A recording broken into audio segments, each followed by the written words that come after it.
NerdandSon.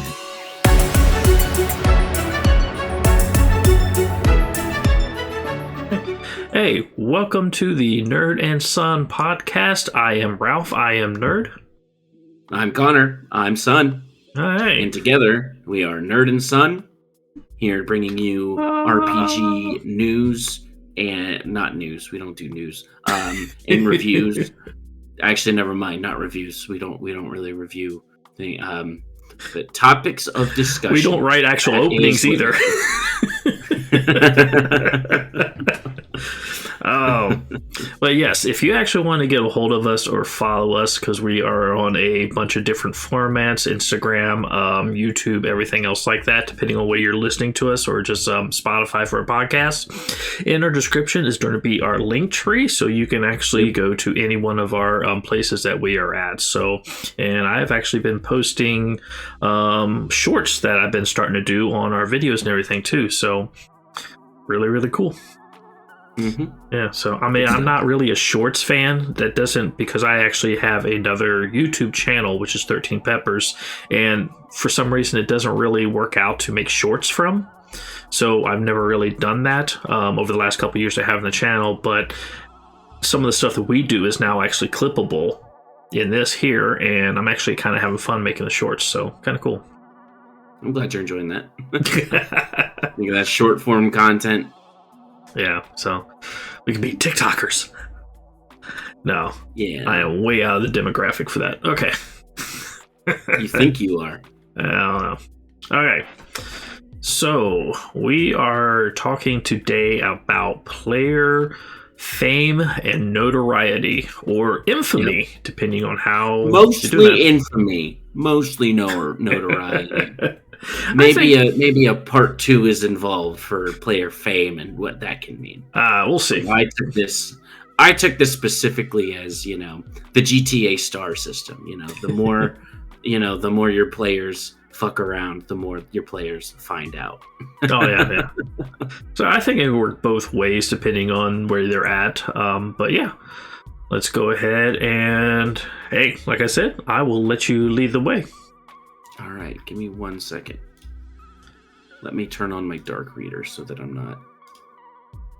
There we go. That glare's Oh, that glare's gone now, so looks a lot better. Look at that. Amazing. Look at that. Professionals. We are professionals. Who would have thought? All right. So at the end of the day, right, like we touched on in our last 2-part, when we started talking about, problem players. And one of the issues we talked about was consequences, that the players didn't feel like there would be consequences for their actions. Correct. And that can lead to a lot of problem behaviors and things that you don't want to see in your game. And this is a example way of having consequences for those actions and having meaningful. It's not just consequences for actions where, oh, you messed with me, rocks fall, you die, This is meaningful consequences to the character's actions within the world, right? Mm-hmm. And so when this topic was first broached, I immediately thought of the GTA star system and how it steps up and gets, progressively worse. This is just, I had thought of a couple things. I had looked up some stuff up online, and I thought of just adding some things in here. And of course, as I go through this and I start talking about this and putting things in different categories of notoriety, if you feel that in your game something else would happen, please feel free to, take this and run with it yourself. But this is just what I thought of here. Yeah, right? exactly. So, like everything too, because just to go off what you just said right there, I have done consequences for actions in my games previous, but I never really had a setup or anything associated with it. I just kind of did it randomly depending on the situation and the game that we were running at the time. And I did my background too when I was looking at this, is saying, okay, what else is out there? And you had the GTA system. I came across the Pathfinder Society fame system, so and a couple homebrew things that were being done off of that. So I think this might be interesting to talk about. I'll let you start with yours, and then we'll discuss what we like and what we don't like about it. So, Sounds good. So before we get into it, I think this is the perfect cue for the GTA soundtrack here, right? Editing Dad, put it in right here or here. uh-huh. I'm gonna trust you. I'm gonna trust you did it. Okay. Yes, All yes, right. yes. And if it's not done, then we have copyright issues. So, yeah. Okay. So the first star, whenever they make trouble, maybe start a bar fight, start trying to steal things. The common like small scale issues that crop up. And I'm sure that a lot of us have been into these positions. I'm being vague on purpose because it's not a one. This is kind of a one size fits all where everything is. Well, let me ask you a question. I'm going to go to the base because I never played GTA. Okay, I've seen it. I've watched everything like that. So I was too busy playing Diablo, Skyrim, and other things too, and then Final Fantasy series as my games. I never really got into the GTA. So how does the 5-star system in GTA work, and how do you get the stars? Like how much you do it? Like for example, you said like a bar fight in a local village or town or something like that, and you have that under 1 star. How many bar fights would you need before you get a star, and then what would happen before you go up to a 2nd star? Yeah, so I don't know how this would work in the RPG. I think it would just be contextually, if the players escalate or whatnot, right? So in GTA, when you start doing extra, like the more crimes you do in a certain area, or the more things that the more people you kill or whatever, your star adds up, and more cops and more cops show up, bigger badder vehicles show up, like more firepower comes at you, and so that is how this works in the game. But in this, maybe it's they move on, maybe they right. So in 1 star I have like the local watch comes, and well, if they end up killing the local watch, well then maybe they go to 2 stars, and the actual guards come in, right? But let's just keep with 1 star. Okay. If they're messing with a business owner, maybe that business stops serving them. Maybe they're barred from local business because you mess with one of them, you mess with all of them. Makes sense. In a small village. And then maybe people are wary when they're dealing with them. You mess with the blacksmith, and so somebody else in there is like not trusting them when they walk into that business or walk into the tavern, or try to make conversation, or try to see what's going on, and like ask for orders and stuff like that. So the actions that they did have social consequences within the game. If they start making issues in the town, the local watch shows up, and the local watch usually like medieval towns and stuff like that, they don't have it doesn't make sense for it. It's fantasy, so like you can do whatever you want. Like in my head, it doesn't make sense for there to be guards and a militia everywhere, and so it falls on local volunteers. Oh yeah, because you don't have like your local village, so you don't have your blacksmith with a pitchfork. You don't have your farmers with pitchfork. Your blacksmith with a axe, something like that, or his hammer. Absolutely. And so that whoever the volunteer watch is, they're going to show up, and so that's another thing, right? And just because the doors are closing because of their actions, the doors are closing one way does not mean that that's it, and they can feel like nothing is going on, because that makes players frustrated, right? When you just cut off their access to resources, right? If they are doing criminal acts, then they're going to get the attention of criminals, right? So maybe local gangs or the local branch of the Thieves Guild will try to get in touch with them and recruit them, right? and so that could be a possible storyline that opens because of how the players are acting. They're getting the attention of these groups, right? So that's what I have for 1 star, right? Okay, Mileage may vary. And then we move on to 2 star, right? They've started doing a little more, maybe making a little more trouble, maybe making trouble at several different places, right? You could the first thing I have was an angry mob of commoners. You know, they want their head. They want the French Revolution kind of like commoners with their nooses and their guillotines and stuff. Like they do not want you there. They want to run you out, or see you hang. I want your head, not cake, bitch. Yeah, so so yeah, I like how you put the I'm sorry to interrupt, but I'm sorry, I like how you put like what you're talking about when some doors close, other ones open up. Like you might be recruited by your local troublemaker. The opposition of the local leader tries to recruit you, like under your 2 stars. I kind of like the different options there, because instead of just being consequences, it could take the players down a completely different path, which then can be more of a role-playing opportunity for them. Absolutely, because everything is an opportunity. Everything is an opportunity storyline, right? In a great story about this is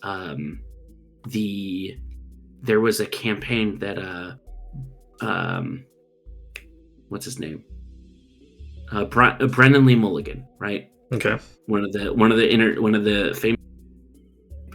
Okay, I apologize. Let's stop right here and take a quick break. We got an audio. Yeah, because we got to an audio problem on your end. Oh no. Okay. Hi guys. If you want to take a break from role playing and watch someone burn their face off while eating hot peppers, head on over to YouTube at 13 Peppers and like and subscribe. And if you want to grow these peppers yourself, you can actually purchase these seeds at 13peppersbyralph.com. With that, have a good day. The second something happens outside that window, you're going to hear it now. Well, if that happens, it happens. We'll go from there. Okay. So yeah, whenever one door closes, another one should open, because you're not just stopping talking to your players. You're not stopping the conversation with, "Oh wow, you ruined my plans. Well, that's too bad," right? When you're talking about this, it's all about the shared story that you're all making at the table. And so if the players do something and they alter the course, well then you're all going on that ride over that way. And that is how this game, how the collaborative storytelling works. Yeah, which I actually agree, because like you said, if you say, "Oh no, you messed up my plans" and everything like that, then all of a sudden you're throwing up walls, you're defensive. The players get offensive, going, "Okay, I thought this was something we could actually do," and then you have that butting heads, and as a DM, you can't really butt heads. I mean, you can, like, for example, and what you're talking about here is, as a dungeon master, in the way I believe is, don't tell them they're going to have consequences. Let them find out they're going to have consequences, and how that steps up. Around and find out, and then let the story grow from there. Yep, absolutely.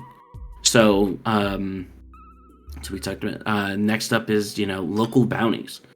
These bounties. They are small scale, and they're not really going to follow them if they skip town, because it's hard to communicate through villages and stuff, right? So they could burn that bridge at that village and then have a fresh start somewhere else, right?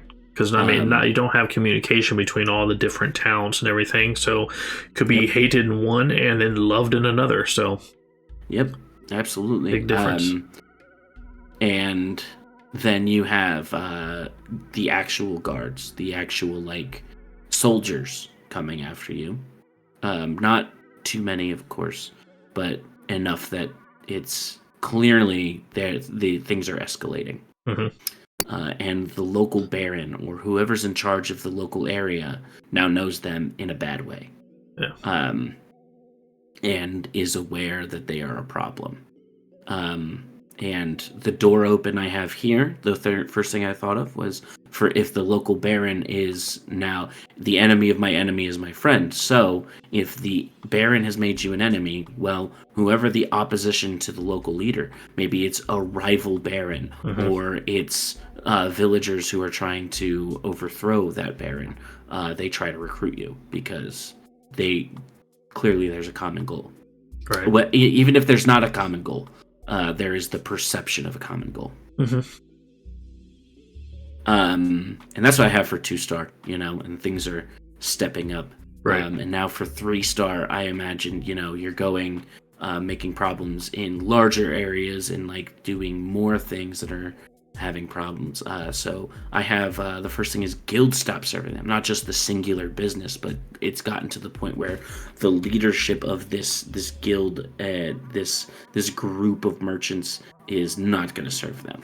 So anybody under a certain guild is not allowed to serve them. You have larger bounties, which means that bounty hunters are going to begin hunting them, and so they could be trying to get a long rest, and then boom, they're being ambushed. Mercenary groups are hired, other adventuring parties, and they're so people are at this point. Things are escalating, and people are actively hunting them, trying to take them out or take them in. Yeah. See, I like the idea of first of all with your bounty boards. I never had that before, but I like that idea in a lot of the games out there that you play, because that kind of just gives you a quick side quest to kind of break up the action. So I really like that because you're going to have your players, especially if they want to collect bounties, do it that way. So why would other NPC groups want to do that themselves? And I kind of like that because I tried to have 2 different battling adventure parties in a campaign. It utterly turned out to be a very bad idea because it was a lot of work because it was 2 actual groups I was running in the same week. And I had them meet one day, kind of play on the same table. There was 8 or 9 of us total plus me. It was just a mess. But I like the idea of not a real party, but an NPC party, either be hunting them or rivals and everything like that. So that has a lot of different possibilities. I have wanted to have a rival adventuring group in my next game because I think that is a very good motivator and for competition there, and have them just maybe just the next step above the other ones. Like in you won't know, but in Pokemon, how you have your rival that is always one step ahead of you and always a challenging battle and stuff like that, and something like that. Talking about your Team Rocket? No, you have an actual rival that you start with. Okay, that was about my limit of knowledge of Pokemon too, so sorry. Yeah, we need to get you to play Pokemon. Oh, hey, hard tangent. You know what? Speaking of video games, we need to get you to play Helldivers. I've played Helldivers. I own it. Helldivers 2? Not 2, but I played the original one. Yeah, 2 just came out, and it's great. So we need to play that together. Yeah, I'm not a big fan of the twin stick. I have to get used to it when I do the twin stick. It's not a twin stick. It's not a twin stick. Helldivers 2 is not twin stick. The first one was. Okay. Yep. But no, they made a full co-op shooter. Interesting. FPS. Yeah, it's great. It's so much fun. Okay, I'd be up for that because I like the first one. It just took me a while to get the twin stick stuff down too. Because twin stick, as you know, I love video games and I play the hell out of video games. And on my PlayStation, I'm carrying 52 platinums. I think I'm up to 52 because I'm redoing the Final Fantasy series 1, 2, 3, 4 through 6. But yeah, so I like video games, but I've never been able to be one to switch from game to game to game because I have to relearn in my head all the movements and keys. So, oh well. Yeah. Okay. That's a nice tangent. So the doors open for 3-star that I have is a freedom fighter cell. Read terrorist organization might try to recruit you. Mm-hmm. You're making problems for the more regional leaders, right? Right. And so that's the perfect time for a small rebel group to try to get you in on their whatever they're doing. It's the same thing as the 2-star, but it's now on a larger scale. Yeah. Yep. Going from local to regional. So cool. Yep. And then local to regional. Now 4-star brings us from regional to national. The king or the regent is now aware of the party. Government-sponsored kill teams are coming after you, and now higher level heroes are coming after you. Right now, it is a concerted effort from people who are powerful to kill or detain you. And so, maybe there's a rebellion brewing. Mm-hmm. Right now, you're trying to take out the king. And this, it's the same deals here, just bigger. This is from my brain, so I didn't really bounce off of a lot. I'm sure there are tons more ideas, and maybe even viewers like you have other ideas. And if you do, please put that in the comments so that we can. I'd love to hear them. But this is what I had. So yeah, and then 5, then 5 stars is barred from being in that nation. And you are not allowed back in. Nice. Maybe even some gods are mad at you. Yeah. We're talking about a fantasy system.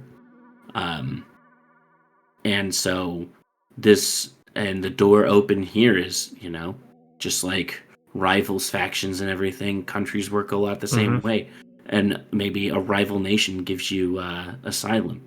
As I thought of Edward Snowden, he got that 5-star GTA infamy here in the U.S. and so is currently living out a life in Russia. So that's yeah, it's something. So I don't know. I think he got kicked out of the last embassy he was in as asylum. I don't know. I don't remember. Yeah, I don't know either. I don't know. Hasn't been in the news in a while, but oh well. But no, this is all very good because lots of ideas. And like you said, there is a ton of more ideas that you can have depending on what's going on. Like the gods mad at you if you're playing a campaign, the Forgotten Realms, where you have like all of a sudden you get the Ire of Bane or Baal or something like that, or even Cyric. Why not? That'd be interesting. But yeah. Just trying to do that. But yeah, let your team drive it and just build and build and build. And either the team will change or maybe the team will be no longer. The only thing that you just want to make sure, from my opinion, is balancing, especially if you have a sponsored kill team or higher level heroes coming after you and stuff like that. You got to make sure those are balanced. So your players and everything as a group can overcome them, but not easily. So it's something they still need to fear and think about and plan and strategize. I mean, unfortunately, if they get some bad rolls, something bad could happen, but when you're playing at those high level stakes, that's something that can always happen. Yep. So, but yeah, that's actually interesting and good, and there's a lot of different ideas out there, but yeah, your players are really kind of the main thing. You did that, and on the end, it's all fun. So it doesn't matter if it's a positive, heroic campaign or, yay, we're trying to sacrifice all your chickens. Yep. You don't kill the chickens. I know. I don't know why I went there, but okay. No, it's like in The Witcher. You don't kill the cows, otherwise you raise the ire of the cow god.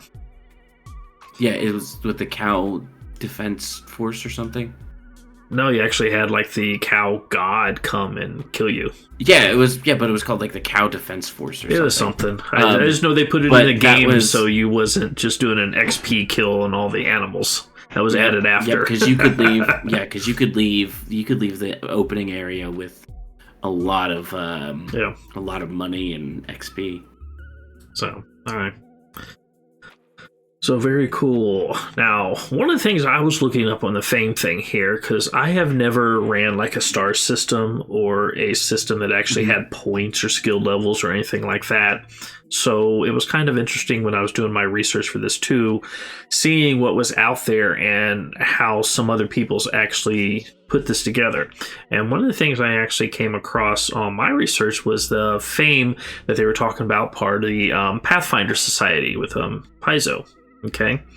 And they actually gave out Fame points depending on your level, your charisma. Okay. And it can range anywhere from -100 to 100, with 0 actually representing your not having any notoriety or infamy. Yeah. Okay. Now, and basically what they have kind of set up on that, which was an interesting idea, is for every time you gain 10 Fame points on a counter system, depending on what you did, then you would actually get a +1 bonus to your diplomacy checks. Okay. Which was kind of interesting, because then you can actually have a physical role for something that you want to try to influence. And I think that would be the same is if you're infamy, then you get your negative rolls for what you're trying to do. Okay. Have more of a static thing there. And when I was diving through that and looking at everything, I actually found a supplemental thing that they was talking about with there, because the +1 instead of just diplomacy can also work towards your bluff, your intimidate, your perform checks. So it's basically your checks that you can do, which are they're skill based, but non-physical based, and not in a actual battle.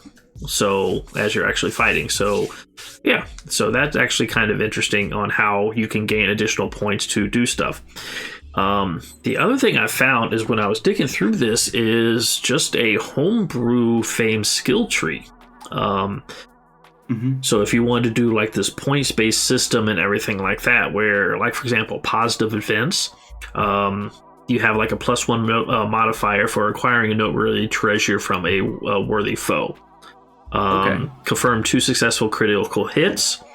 I guess that's if people are watching you during a battle. Okay. Yeah. Consecrate a temple of your deity. Craft a powerful magic item. Kind of stuff like that. I don't think you should get reputation just by gaining a level in a PC class, but they kind of have that on here.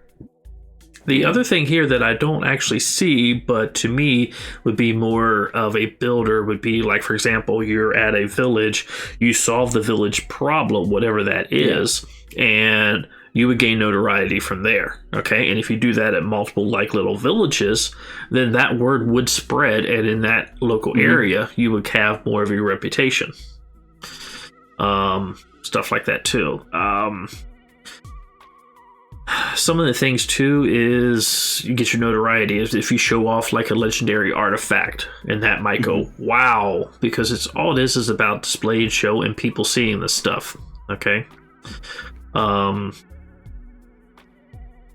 if you're trying to make your name by spouting off what you're doing well, buying a bard so he can play your musical winnings and notes of valor and stuff. So what else here? A couple things I really did not think from a notoriety would work on me, like succeed on a DC 30 or higher craft check to create a work of art of masterwork item. Okay. I don't really think that unless you're doing it to sell and you're doing that as a main form of like a business, and you're in the business, and then all of a sudden it's like, oh, this stuff he makes is really, really good. Okay.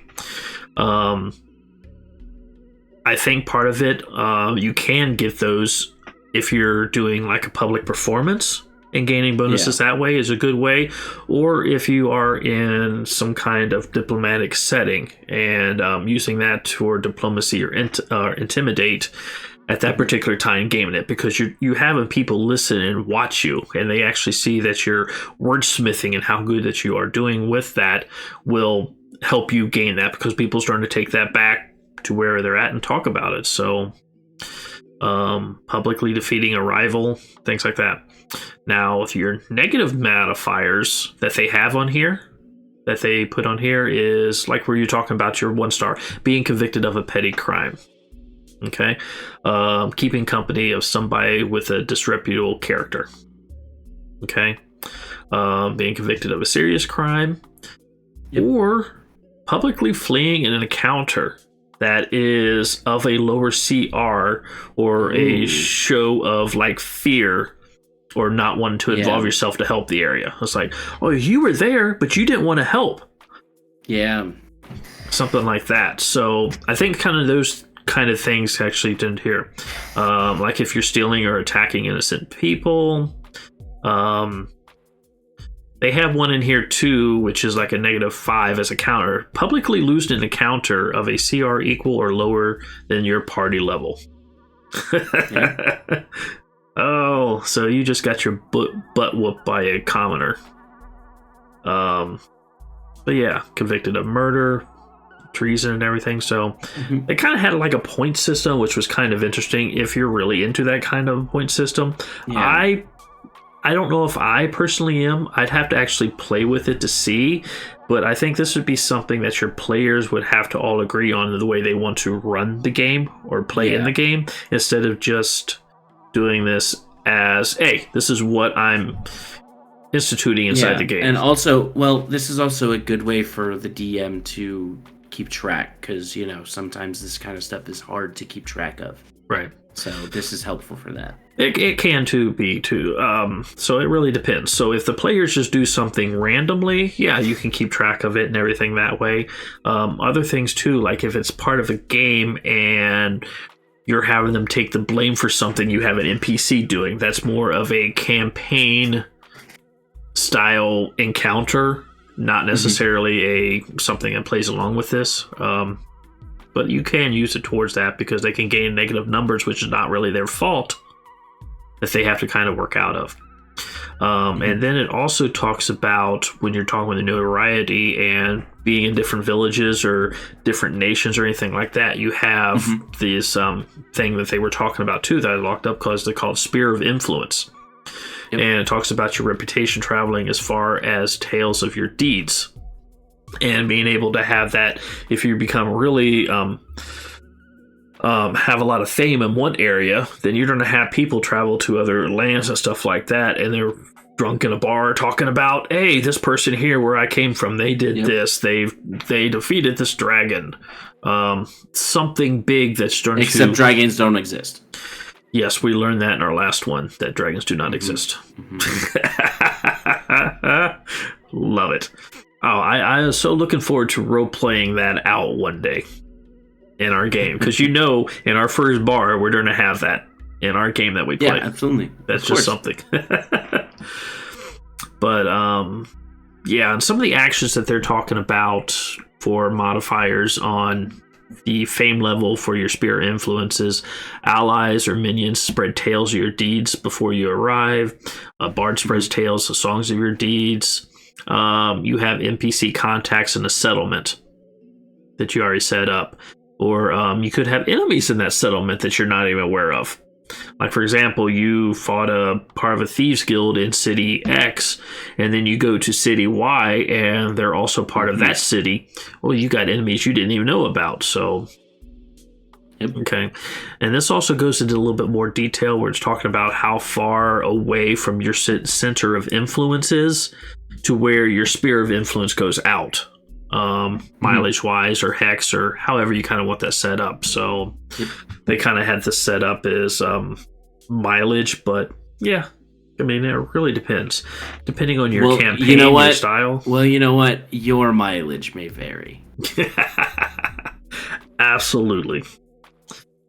So I thought this was all pretty interesting when you're trying to do a campaign like that. So it has, I think, a lot of good points, and it kind of brings up different things you can have done or you can keep track of that the players do. To be honest with you, I'm not a fan of using the fame system as statistics. Because I actually went into one place and... Did I even put it in here in notes? don't know. Maybe not. I had a homebrew thing that I was looking out. Oh, here it is. I found a homebrew fame skill tree. And then what they did is they had a skill tree that they built out to give you like a +1 diplomacy, +1 for this, +1 to this.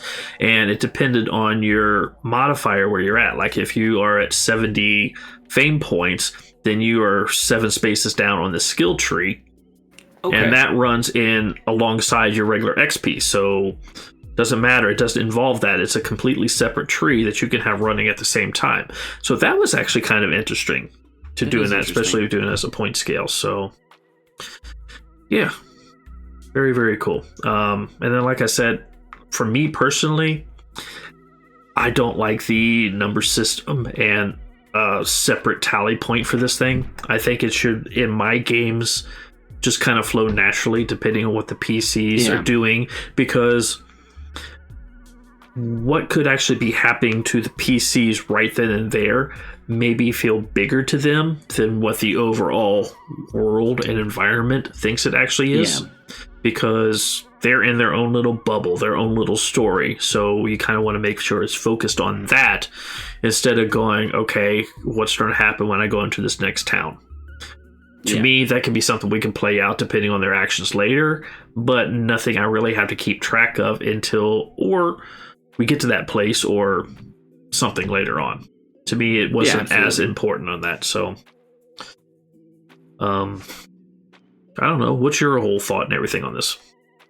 I think it's a good, if you're having trouble keeping track, maybe this would be a useful tool.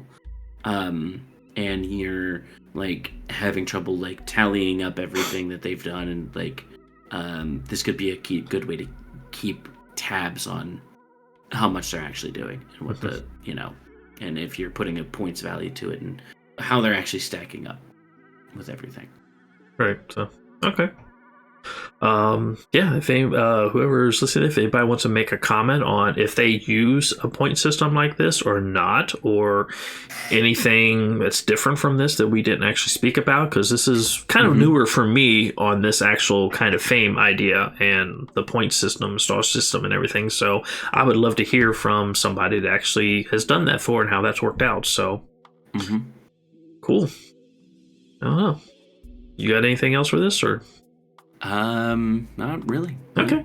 I think this is kind of interesting, especially based off of what we were talking about with the problem players and that 2-part there and how to deal with this. This is an interesting way of dealing with it. So this would be kind of nice.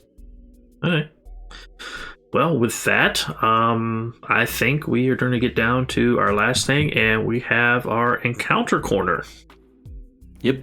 Okay. Yep. And it was my week. It is your week. So I came up with, since we're doing D this week, D's nuts. I came up with the Drazdor Brotherhood. We're talking about notoriety, and when we were talking about mercenary groups and adventurers coming after you, I thought of an adventurers guild, right? Okay. And so I have the Drazdor Brotherhood. What is the difference between an adventurers guild and a mercenary group? It's how many wealthy people that have you on their permanent payroll.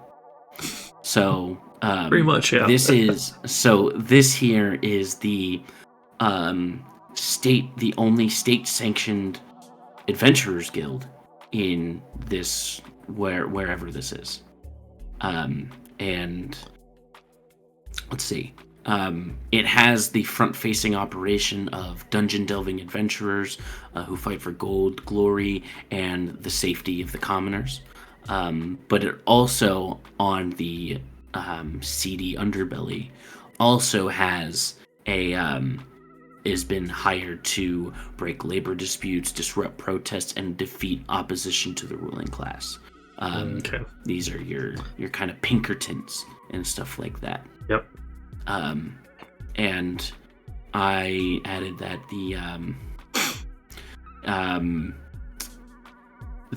as the only state-sanctioned adventurers guild, they have a seat on the High Court, and the current high adventurer is the person in charge of this guild, and the current one is Lord Darren.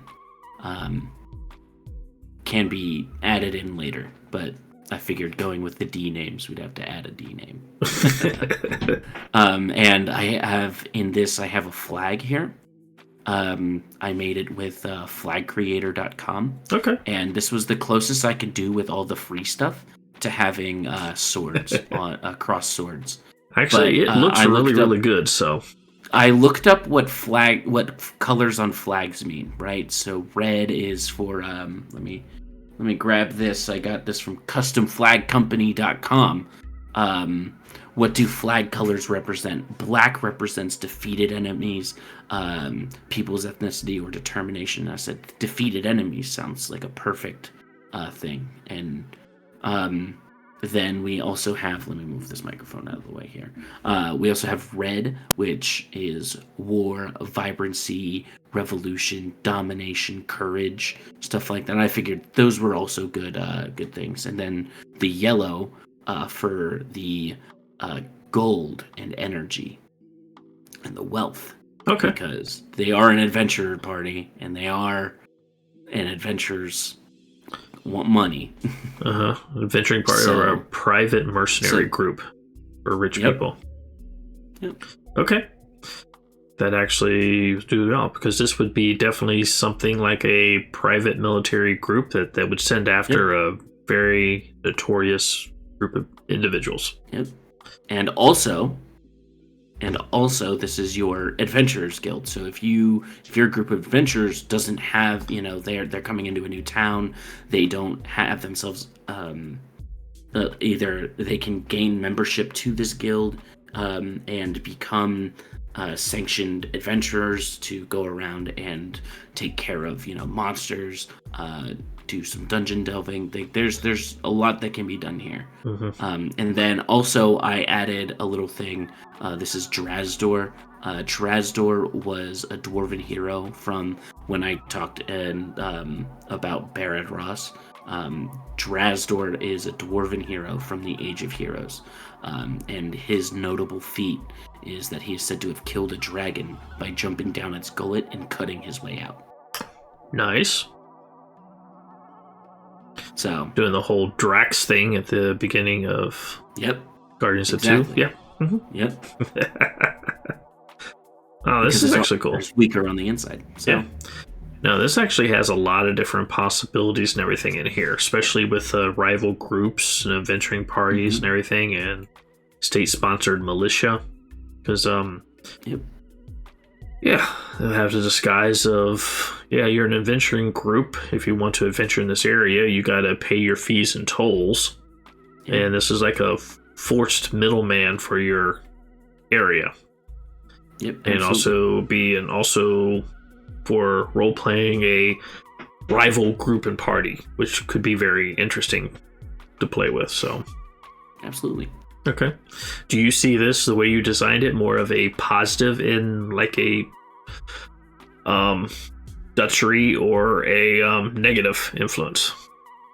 Honestly, I think as with any, you look at any real life organization, there are good and bad, and I see this as you can definitely point at the bad stuff, right? But you can definitely point at the good stuff. So it is up to individual characters, or maybe the players have their own take on this guild. Okay. But there is definitely room for interpretation.